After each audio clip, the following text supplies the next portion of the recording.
วัสดีท่านผู้ชมที่เคารพต้อนรับท่านผู้ชมเข้าสู่รายการเรื่องเราประจำอาทิตย์พบกันในอาทิตย์นี้ท่านผู้ชมเฮามีหลายเรื่องที่จะมาเล่าต่อท่านผู้ชมเป็นต้นคอมเมนต์เรื่องเกี่ยวกับทางบริษัทล้านสร้างมินิโลนได้นำเอา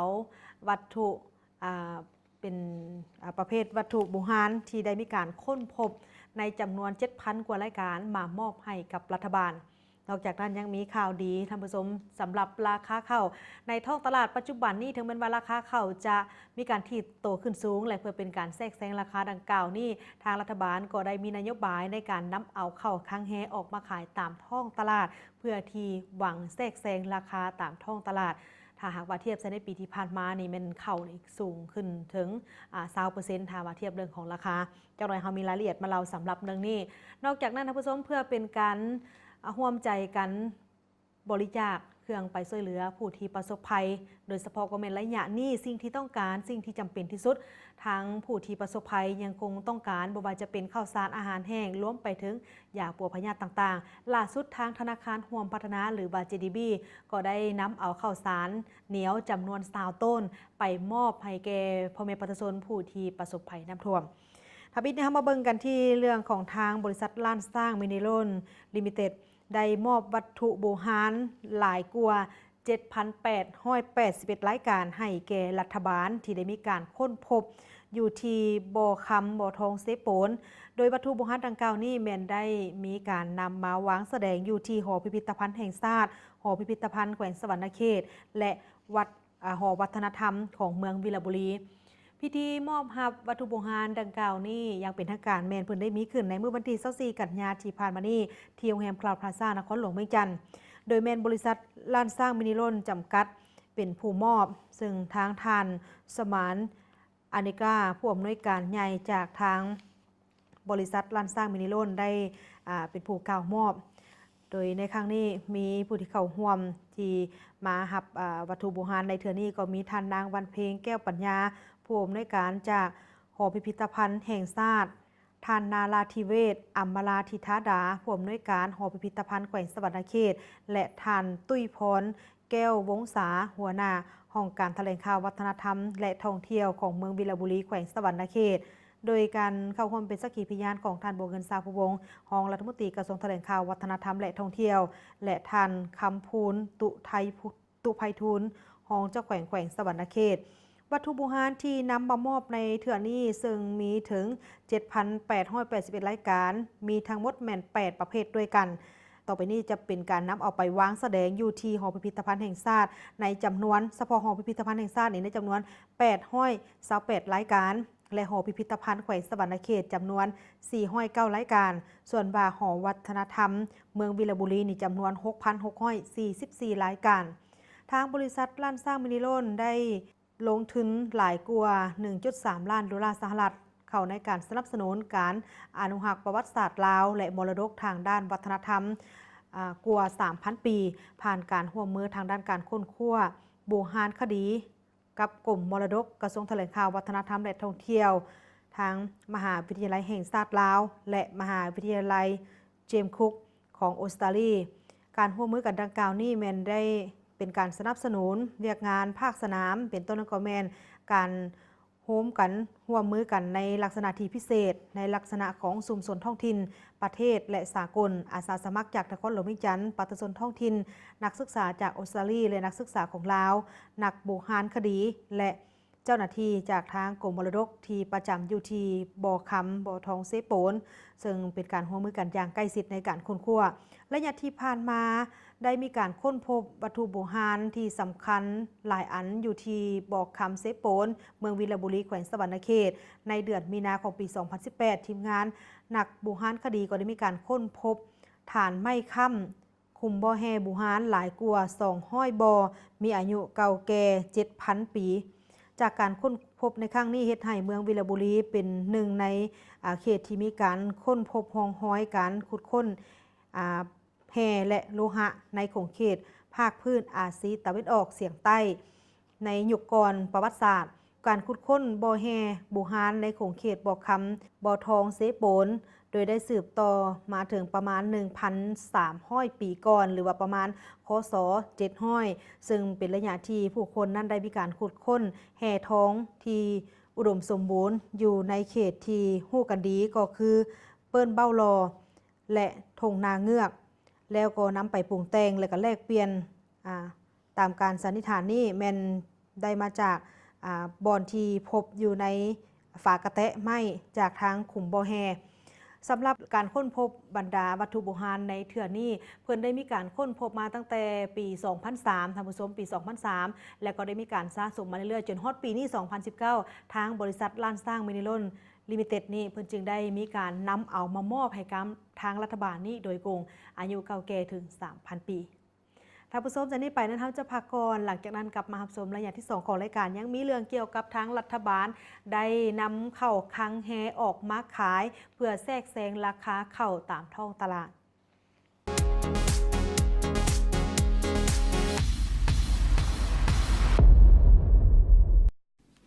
ร่วมสนับสนุนรายการโดยโครงการพัฒนาโครงสร้างพื้นฐานเพื่อส่งเสริมการท่องเที่ยว ADB โครงการสนับสนุนกิจกรรมการท่องเที่ยวลาวโดยทุนรัฐบาลนิวซีแลนด์บ่ว่าจะอยู่ที่ใดให้ JDBX รับใช้ทานบ่ว่าจะโอนสำหรับ Bill Payment ตือมูลค่าโทรพร้อมทั้งสแกน QR Code ในการสำหรับสินค้าผ่าน Yes Pay โดยบ่จำเป็นต้องพกเงินสดตลอดเวลาและกดเช็คการเคลื่อนไหวบัญชีเปรียบเสมือนธนาคารอยู่กับเฮาตลอดเวลาท่านสามารถดาวน์โหลด JDBX ได้ผ่านทาง App Store และ Play Store ลงทะเบียนนำใช้แอป JDBX ง่ายๆให้ทานตื่มหมายเลขตามซองวางเลขบัญชีเลขบัตร ATM รหัสบัตร ATM หมายเลขโทรศัพท์ที่ขึ้นต้นด้วย20หรือ30สามารถตอบโจทย์ในการเฮ็ดธุรกรรมทางด้านการเงินถึงมือถือได้อย่างสะดวกสบาย JDBS เพียงแต่คิดชีวิตก็เหนือกว่า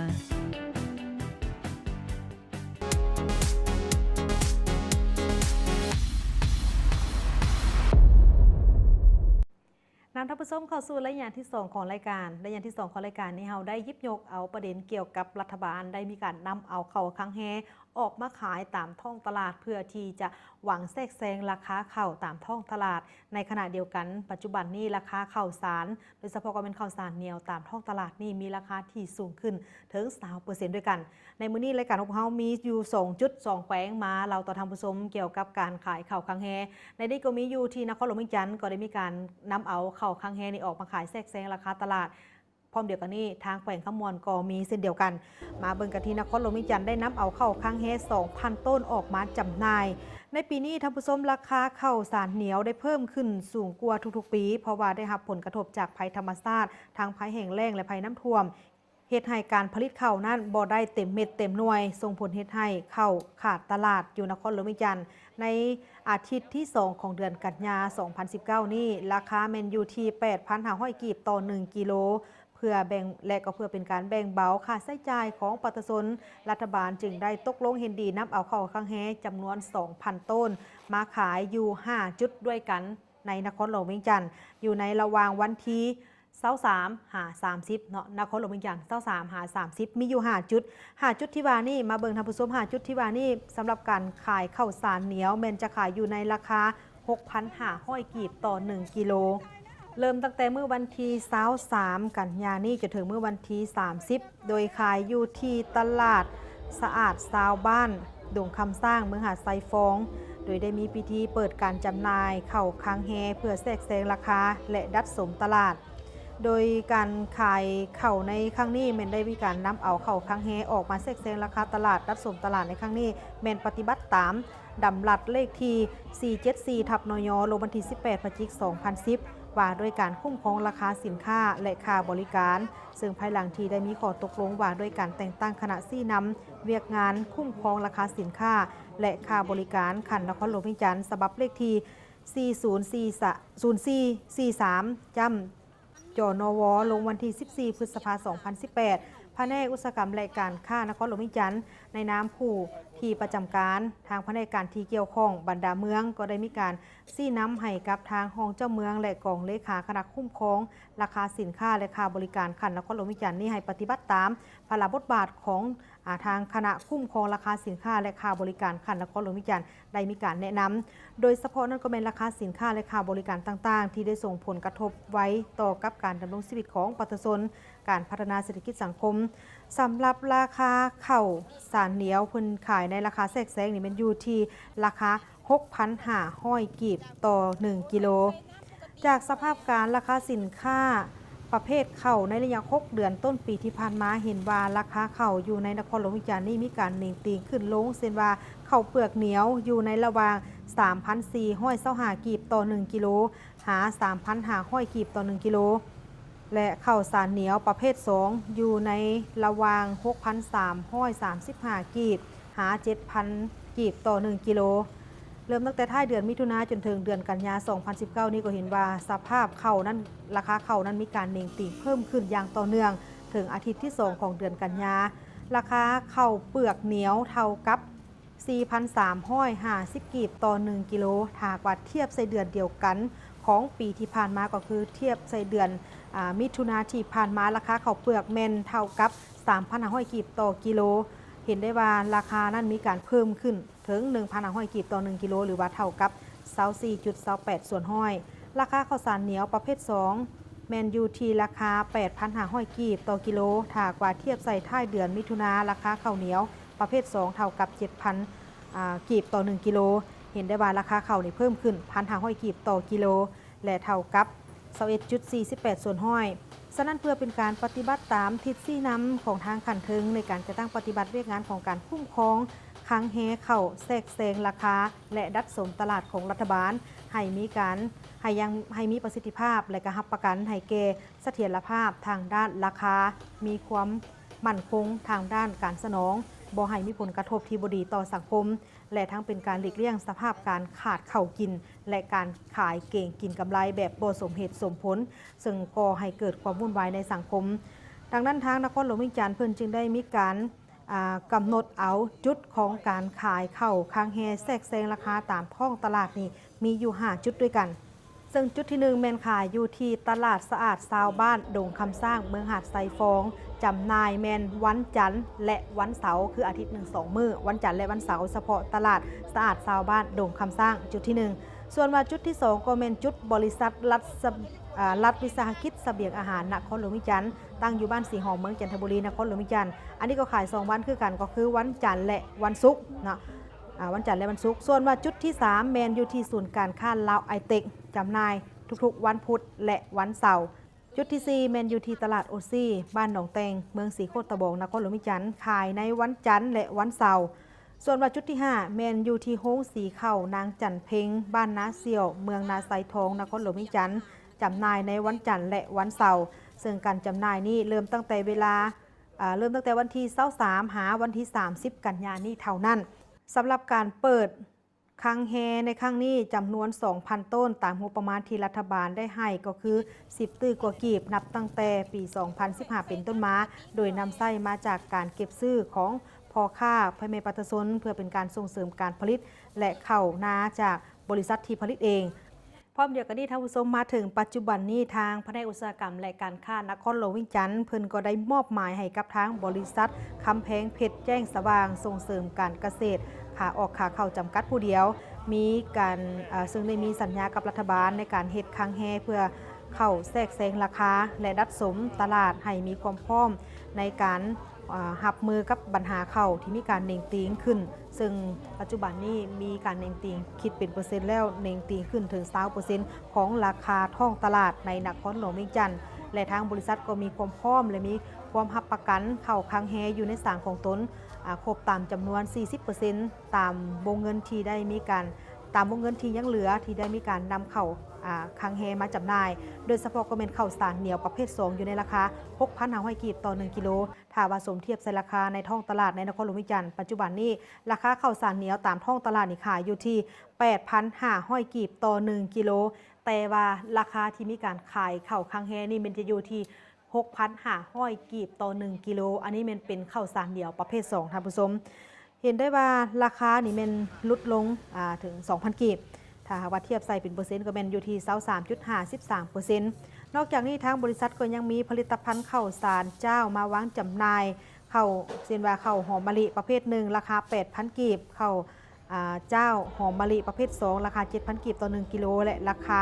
ข้าวเจ้าขาว 7,000 กีบต่อ 1 กิโลนอกจากราคาข้าวที่ทางรัฐบาลได้มีการนำเอาข้าวคังแฮออกมาขายแทรกแซงตามท้องตลาดแล้วโดยเฉพาะก็เป็นนครหลวงวิจันทร์และก่อนหน้านี้ทางผู้ชมทางแขวงขมวนก็ได้มีการนำเอาข้าวคังแฮออกมาขายเพื่อแทรกแซงราคาตลาดเช่นเดียวกันทางแผนกอุตสาหกรรมและการค้าของแขวงขมวนได้ร่วมกับสหกรณ์พัฒนากสิกรรมและกลุ่มโฮงสีข้าวของแขวงขมวนโดยได้จัดให้มีการเปิดห้านขายข้าวสารเพื่อแทรกแซงราคาและดัชนีตลาดขึ้นอยู่ที่ตลาดสุขสมบูรณ์ตลาดรัก3ในเทศบาลของเมืองท่าแขกแขวงขมวนโดยได้รับการสนับสนุนห้องขายจากทางโครงการพัฒนาเศรษฐกิจภาคพื้นและท้องถิ่นตามแนวเศรษฐกิจตะวันออกตะวันตกสถาบันลมแม่น้ำคลองเพื่อเป็นการปฏิบัติตามการซี้น้ำของทางกระทรวงอุตสาหกรรมและการค้าในการจัดตั้งปฏิบัติคังแฮเข้าเพื่อแทรกแซงราคาและดัดสมตลาดของรัฐบาลให้ได้รับผลดังนั้นซึ่งเป็นการนำเอาเข้ามาขายในเทื่อนี้เป็นราคาอยู่ที่ 6,700 กีบต่อ 1 กิโลสำหรับข้าวสารเหนียวส่วนว่าข้าวสารเจ้าเป็นมีหลายราคาให้เลือกตามความต้องการซึ่งสำหรับพนักงานทหารตำรวจและประชาชนที่มีรายรับต่ำเพื่อเป็นการแก้ไขความขาดเคินข้าวกินภายในครอบครัวที่จะต้องได้มีการบริโภคข้าวที่มีคุณภาพสำคัญไปกว่านั้นก็แม่นเพื่อเป็นการรักษาเสถียรภาพทางด้านราคาสินค้าและเศรษฐกิจให้มีความมั่นคงหลีกเลี่ยงผลกระทบจากปัญหาอื่นๆที่จะก่อให้เกิดเป็นปัญหาปรากฏการณ์ย่อท้อในสังคมรับประกันความสงบสุขให้กับผู้บริโภคได้รับความเป็นธรรมทางด้านปริมาณคุณภาพและราคาทางเป็นการปฏิบัติตามพระบทบาทของแขนงการค้าในการติดตามกวดกาคุ้มครองราคาสินค้าและค่าบริการหลีกเลี่ยงการฉวยโอกาสเพื่อเป็นการเก็งกำไรของบรรดาพ่อค้าแม่ค้ามื้อกลางในระยะที่มีราคาข้าวที่มีการหนิ่งติ่งคือแบบนี้เฉพาะทางแขวงขมวนนี่เพิ่นขายมันอยู่ที่ตลาดหลัก3ท่านผู้ชมท่านใดที่สนใจต้องการอยากจะไปซื้อข้าวคังแฮก็สามารถไปได้ท่านผู้ชมจากนี้นั้นเราจะพักก่อนหลังจากนั้นกลับมาสู่ระยะที่3ของรายการทางธนาคารร่วมพัฒนาหรือว่า JDB เพิ่นได้นำเอาข้าวสารเหนียวจำนวน20ต้นไปมอบให้แก่พ่อแม่ประชาชนผู้ที่ประสบภัยน้ำท่วมทางภาคกลางและภาคใต้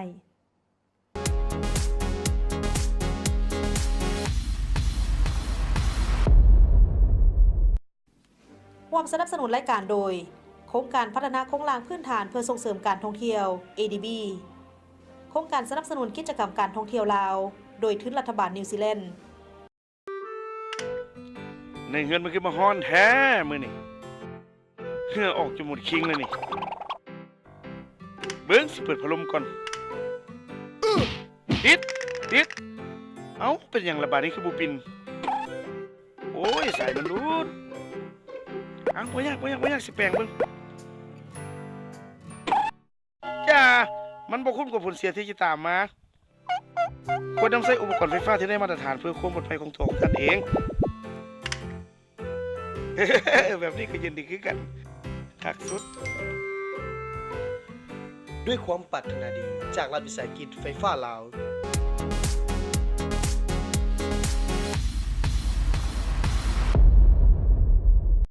น้ำท่านผู้ชมเข้าสู่ระยะที่3ของรายการระยะที่3ของรายการนี้เราได้นำเอาเรื่องเกี่ยวกับ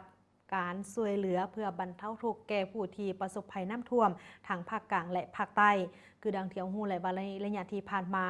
ได้พบกับปัญหาภัยน้ำท่วมอย่างหนักโดยเฉพาะบริเวณทางภาคกลางและภาคใต้ของลาวเฮาอันได้เฮ็ดให้สภาพในปัจจุบันนี้ถึงแม้ว่าระดับน้ำจะลดลงบางบ่อนก็แห้งแล้วน้ำนี่แล้วก็ได้กลับคืนเข้าสู่สภาพปกติแล้วแต่ว่าในขณะเดียวกันบรรดาพื้นฐานโครงสร้างเรือนซานบ้านซองเนื้อที่ทำการผลิตของพ่อแม่ประชาชนนั้นก็ได้รับผลเสียหายอย่างหนักในระยะนี้ความต้องการของพี่น้องชาวลาวทางภาคกลางและภาคใต้ยังคงมีความต้องการโดยเฉพาะก็แม่นบรรดาข้าวสารอาหารแห้งยาปัวพยาธิต่างๆเครื่องอุปโภคบริโภคถ้าผู้ชมท่านใดที่มีความสะดวกหรือว่าบ่ว่าจะเป็นบุคคลนิติบุคคลบริษัททางห้างต่างๆยังสามารถประกอบส่วนช่วยเหลือได้เนาะโดยติดต่อไปที่ทางกระทรวงแรงงานและสวัสดิการสังคมโดยล่าสุดนี้ทางธนาคารร่วมพัฒนา JDB ได้นำเอาข้าวสารเหนียวจำนวน20ต้นไปมอบให้กับผู้ที่ประสบภัยน้ำท่วม ในเมื่อวันที่ 17 กันยายนที่ผ่านมาอยู่ที่สำนักงานปกครองของแขวงสะหวรรณเขตธนาคารร่วมพัฒนา JDB ได้มอบเครื่องช่วยเหลือให้กับผู้ที่ประสบภัยน้ำท่วมอยู่ที่แขวงสะหวรรณเขตโดยแม่นทานถาวรอ้วนมาลาที่ปรึกษาทั้งเป็นผู้ประสานงานภาคใต้ของ JDB และมีทานบัววอนจันทนีเลิศสมาชิกสภาบริหารทั้งเป็นหัวหน้าของการ JDB ตลอดฮอดบรรดาพนักงานที่เกี่ยวข้องจำนวน10 กว่าคนได้เดินทางจากนครหลวงมิจันทร์เพื่อนำเอาเครื่องช่วยเหลือนี้ไปมอบให้กับผู้ที่ประสบภัยน้ำท่วมในเทื่อนี้สำหรับเครื่องที่นำไปมอบแมนประกอบมีข้าวสารเหนียวจำนวน20 ต้นคิดเป็นมูลค่าแมน150 ล้านกีบเพื่อเป็นส่วนหนึ่งในการประกอบส่วนบรรเทาทุกข์ให้แก่ประชาชนบรรดาเผ่าที่ได้รับผลกระทบอย่างร้ายแรงจากฝนตกหนักติดต่อกันหลายวันอันเหตุให้เกิดมีสภาพน้ำท่วมอยู่ที่เมืองจำพรเมืองสองคอนและเมืองสนบุรีของแขวงสะหวรรณเขตที่ได้รับผลกระทบอย่างหนักดังนั้น JDB จึงได้นำเอาน้ำใจดังกล่าวนี้เพื่อไปบรรเทาทุกข์ให้แก่ผู้ที่ประสบภัยโดยการกล่าวรับแม่นทานสันติภาพพรหมวิหารเจ้าแขวงสะหวรรณเขตพร้อมทั้งทานก็ได้แสดงความขอบอกขอบใจและฮู้บุญคุณมายังธนาคารร่วมพัฒนา JDB ต่อกับประธานสภาบริหารที่ได้มีน้ำใจอันประเสริฐช่วยเหลือประชาชนที่ประสบภัยในครั้งนี้และก็หวังว่าโอกาสหน้าคงจะได้รับการช่วยเหลือเติมอีกถัดจากนี้ไปท่านผู้ชมในระยะของการฟื้นฟูบรรดาพื้นฐานโครงหลังต่างๆนี่บรรดาเนื้อที่ทำการผลิตของพ่อแม่ประชาชนที่ได้รับผลกระทบก็ยังเป็นเวียกนักอีกอันหนึ่งที่ภาคส่วนที่เกี่ยวข้องโดยเฉพาะกรมภาคของรัฐบาลนี่ได้มีการสุ่มจิตสุ่มใจแต่ละแขวงเพิ่นก็ได้เน้นนักว่าให้มีการเล็งมือเข้าไปช่วยเหลือผู้ที่ประสบภัยโดยด่วนนอกจากน้ำจิตน้ำใจของสังคมที่ยังคงหลั่งไหลไปฮอดไปถึงพ่อแม่ประชาชนในเขตที่ประสบภัยน้ำท่วมแล้วล่าสุดทางภาคส่วนที่เกี่ยวข้องโดยเฉพาะกรมทางภาคของรัฐบาลก็ได้มีการค้นคว้าเกี่ยวกับการที่จะช่วยเหลือพ่อแม่ประชาชนโดยเฉพาะนั้นก็แม่นในการลดพรบ่ว่าจะเป็นราคาไฟฟ้าบอรวมไปถึงการผลิตอื่นๆล่าสุดทั้งท่านผู้ชมทั้งธนาคารนายกบ่ายนี่เพิ่นก็ได้มีแผนที่จะผ่อนสำระสนองทุนเพื่อเพิ่มให้กับลูกค้าที่ได้รับผลกระทบจากภัยน้ำท่วมและการระบาดของพยาธิอะฮิวาโมทางผู้อำนวยการธนาคารนายกบ่ายเพิ่นได้มีการออกมาชี้แจงว่าเพื่อเป็นการประกอบส่วนในการแก้ไขความทุกข์ยากให้กับประชาชนบรรดาเผ่าโดยการคุ้มครองและนำแรงทุนนโยบายของรัฐบาลมาปล่อยสินเชื่อให้กับประชาชนผู้ที่ทุกข์ยากโดยอัตราดอกเบี้ยนโยบายของรัฐบาลอยู่เมืองเป้าหมายที่ทุกข์ยากจุดสุมพัฒนาของรัฐบาลท้องถิ่นและบ้านสามสร้างแนไซเป็นการประกอบส่วนในการหันเปลี่ยนพื้นฐานเศรษฐกิจธรรมชาติไปสู่การผลิตเป็นสินค้าในโครงเขตกสิกรรมและป่าไม้อุตสาหกรรมขนาดน้อยและขนาดกลางไปถึงการบริการในเขตชนบทให้มีการขยายตัวและสามารถหลุดพ้นออกจากความทุกข์ยากได้เทอละก้าวล่าสุดท่านผู้ชมหลังจากที่ได้เกิดภัยน้ำท่วมมาบ่ว่าจะเป็นภัยน้ำท่วมภัยแห้งแล้งรวมไปถึงการระบาดของพยาธิในสัตว์รวมไปถึงพยาธิของศัตรูพืชได้สร้างผลเสียหายแก่พ่อแม่ประชาชนโดยเฉพาะก็เป็นผู้ประกอบการธุรกิจขนาดน้อยและขนาดกลางและล่าสุดนี้สำหรับผลกระทบของการระบาดพยาธิอะฮิวาหมูแอฟริกาในระยะที่ผ่านมาได้เกิดขึ้นอยู่หลายพื้นที่เป็นเหตุให้ได้รับผลกระทบต่อกับลูกค้าผู้ที่ได้กู้ยืมเงินเพื่อเป้าหมายในการเลี้ยงหมูก็คือกวมเอา6เมือง42บ้าน207กลุ่ม 1,174 ครอบครัวมูลค่าถึกเสียหายถึกผลกระทบนี้ทั้งหมดแม่น10ตื้อกีบและต่อกับการแก้ไข2เหตุการณ์บ่ว่าจะเป็นเหตุการณ์การระบาดของพยาธิอะฮิวาหมูแอฟริการวมไปถึงผลกระทบจากภัยน้ำท่วมนี่ทางผู้อำนวยการเพิ่นก็ได้ให้ฮู้ว่าจะมีการกวดกาอย่างละเอียดตื่มอีกภายหลังที่น้ำได้บกแห้งก็จะมีการปฏิบัติตามทิศซี่น้ำของทางคณะพักคณะนำธนาคารแห่งสปป.ลาวก็คือระเบียบการของธนาคารนโยบายเป็นต้นก็แม่นจะปฏิบัติในการเลื่อนการชำระเงินกู้ให้แก่ผู้ที่กู้ยืมเงินจากธนาคารนโยบายที่เกิดภัยพิบัติตัวอย่างว่ายืม1ปีพวกเขาจะมีการเลื่อนมาเป็น2ปีในการชำระคืนและกู้ยืม3ปีจะเลื่อนมาเป็น5ปีในการชำระคืนถ้าหากว่ากู้ยืม5ปีก็จะเลื่อนมาเป็น7ปีและอันนี้ก็จะขึ้นกับว่ามีผลเสียหายหลายหน่อยซำใดเนาะและพร้อมเดียวกันนี้ก็จะมีนโยบายเพิ่มอีกก็คือนโยบายของการผ่อนผันการยกเว้นดอกเบี้ยปรับไหมและนอกจากนี้ผู้ที่มีจุดประสงค์ต้องการทุนฮอนในการผลิตทดแทนพวกเขาก็มีนโยบายในการสร้างแผนสินเชื่อให้กับเขาเจ้าโดยเฉพาะก็เป็นการปลูกพืชทดแทนและการเลี้ยงสัตว์อื่นๆแม่นขึ้นอยู่กับท่าแห้งของแต่ละครอบครัว โดยรวมแล้วท่านผู้ชมหลักๆก็คือมีการผ่อนผันการชำระยืดอายุการชำระทั้งดอกเบี้ยและต้นทุนออกไปตืมอีกเนาะและพร้อมเดียวกันนี้ก็จะมีนโยบายในการสนองทุนตืมอีกให้กับพ่อแม่ประชาชนถ้าหากว่าท่านใดที่ต้องการอยากจะกู้ยืมเงินเพื่อจะไปเลี้ยงหมูเพื่อที่จะไปปลูกผักหรือปลูกข้าวทดแทนผลที่เสียหายนั่นก็สามารถติดต่อไปหาที่ธนาคารนโยบายได้เนาะท่านผู้ชมจากนี้ไปนะท่านจะพักก่อนหลังจากนั้นครับเข้าสู่ระยะสุดท้ายของรายการ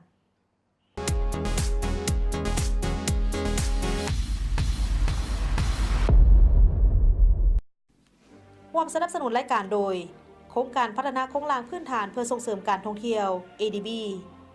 โครงการสนับสนุนกิจกรรมการท่องเที่ยวลาวโดยทุนรัฐบาลนิวซีแลนด์โอนเงินรุ่นหับโซก2สั้นโอนเงินมันีแกรมสวิตโอนลอยที่ธนาคารห่วมพัฒนามื้อนี้รุ่นหับของรางวัลย่างหลวงลายเริ่มวันที่15พฤษภาถึง15ธันวา2019นี้โซกสั้นที่1สะสมใบบินหรือใบโอนเงินครบ3ใบและหับเสื้อโปโล JDB 1ผืนโอนเงิน8ตัวเลขมันีแกรมสะสมใบหับเงินครบ3ใบแลกเสื้อโปโล1ผืนโอนเงิน10ตัวเลขหรือโอนลอยและโอนเงินระหว่างประเทศสะสมใบหับเงินครบ3ใบแลกเสื้อโปโล1ผืนโซกสั้นที่2รุ่นหับรางวัลโทรศัพท์หัวเว่ย Y5 ทุกๆเดือนทุกๆรายการนำไส้จากการโอนทั้ง3บริการแมนมีสิทธิ์รุ่นหับโทรศัพท์หัวเว่ย Y5 โปรโมชั่นสำหรับผู้นำไส้การโอนเท่านั้นผู้รับเงินโอนบ่สามารถแลกรับของรางวัลได้สอบถามข้อมูลเพิ่มเติมได้ที่ Line @JDB Bank หรือโทรสายด่วน1499ธนาคารร่วมพัฒนาเติบใหญ่ไปพร้อมกัน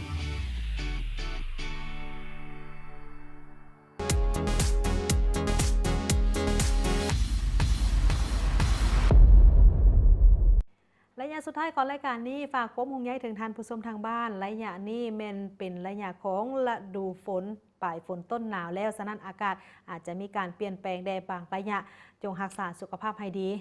เฮ็ดให้ร่างกายอบอุ่นเป็นประจำเอาใจใส่บรรดาบุตรหลานและผู้เฒ่าที่มีภูมิต้านทานต่ำเพื่อเป็นการป้องกันบ่ให้เกิดพยาธิพยาธิต่างๆที่จะตามมาเช่นว่าการเป็นหวัดเป็นไอเป็นไข้ต่างๆโดยความห่วงใยจากทางรายการของพวกเราและพบกันได้ใหม่ในอาทิตย์หน้าสำหรับอาทิตย์นี้